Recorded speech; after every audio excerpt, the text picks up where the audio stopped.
Assalamualaikum warahmatullahi wabarakatuh. Perkenalkan, nama saya Destiana Oktavia dengan NPM 2131050008 dari Prodi Sosiologi Agama semester 6 kelas A. Di sini saya akan membuat tugas UTS Gerakan Sosial Keagamaan mengenai gerakan sosial. Gerakan sosial adalah sebuah gerakan bersama atau kolektif yang dilakukan secara masif untuk mencapai sebuah tujuan dengan cara melakukan upaya tertentu untuk kepentingan bersama-sama. Definisi gerakan menurut beberapa ahli juga, yang pertama ada dari Anthony Giddens, menjelaskan bahwa gerakan sosial adalah suatu upaya bersama guna mencapai terwujudnya kepentingan bersama, mencapai tujuan bersama dengan cara tindakan kolektif, dan memposisikan diri sebagai gerakan yang berbeda di luar pemerintahan.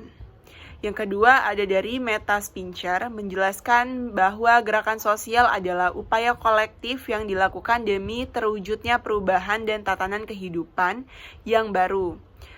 Gerakan sosial memiliki beberapa karakteristik. Yang pertama, dilakukan secara kolektif. Kolektif berarti dilakukan lebih dari satu individu yang membentuk suatu kesatuan. Yang kedua, ada terorganisir gerakan sosial diatur dalam satu kesatuan sesuai dengan tatanan atau kaidah yang berlaku. Yang ketiga, memiliki ideologi. Adanya ide-ide maupun pemikiran kemudian memunculkan ideologi yang dapat dijadikan dasar pada sebuah gerakan sosial.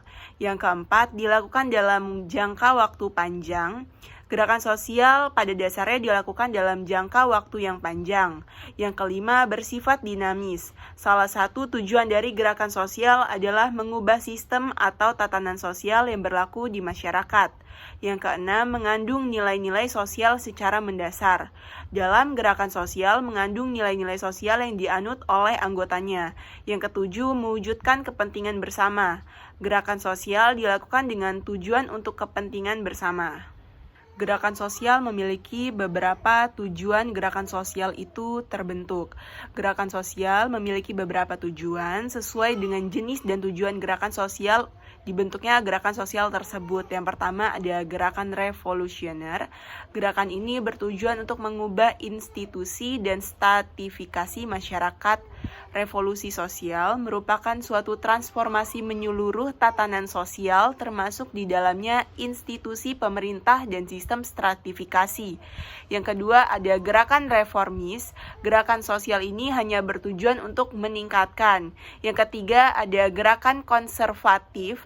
Gerakan konservatif ini berupaya atau bertujuan untuk mempertahankan nilai dan institusi di masyarakat. Yang keempat ada gerakan reaksioner. Gerakan reaksioner ini memiliki tujuan untuk kembali ke institusi dan nilai di masa lampau dan meninggalkan institusi dan nilai di masa kini. Gerakan sosial dalam kajian sosiologi.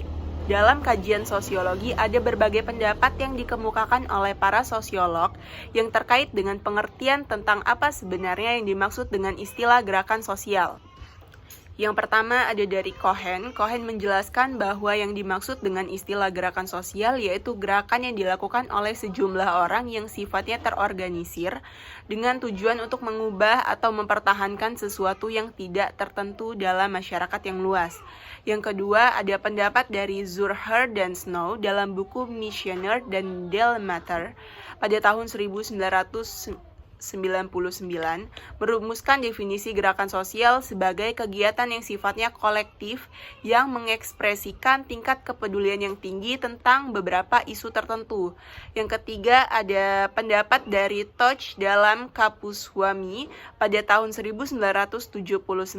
Dia mengemukakan bahwa yang dimaksud dengan gerakan sosial adalah suatu usaha sejumlah individu yang secara kolektif bertujuan untuk menyelesaikan masalah yang muncul dalam suatu masyarakat. Kegiatan dan kepercayaan masyarakat akan diharapkan adanya perubahan. Beberapa aspek dari kondisi sosial di masyarakat. Dengan melihat serta menganalisis sejumlah pendapat yang dikemukakan oleh para sosiolog yang relevan dengan ciri-ciri gerakan sosial secara umum, maka dapat disimpulkan bahwa suatu gerakan sosial memiliki sejumlah karakteristik yang meliputi: yang pertama, terdiri dari sejumlah orang. Dalam hal ini, gerakan sosial hanya bisa terbentuk ketika didukung dan oleh sejumlah orang yang memiliki persepsi, motif, dan sikap yang sama terhadap suatu masalah. Yang kedua, mempunyai tujuan tertentu. Artinya, gerakan sosial yang muncul dan berkembang di tengah masyarakat tentu memiliki misi, sasaran, dan sasaran tertentu yang ingin dicapai. Yang ketiga, bersifat terorganisir. Penting untuk diketahui bahwa suatu gerakan sosial dapat bertahan dalam waktu yang cukup lama karena gerakan itu terbentuk tidak bersifat spontanitas, melainkan melalui proses yang cukup panjang, terencana, terorganisir, dan mempunyai aturan baik dan sifat tertulis maupun tidak, patut diikuti oleh anggota organisasi tersebut ataupun tidak. Itu saja yang dapat saya sampaikan. Wassalamualaikum warahmatullahi wabarakatuh.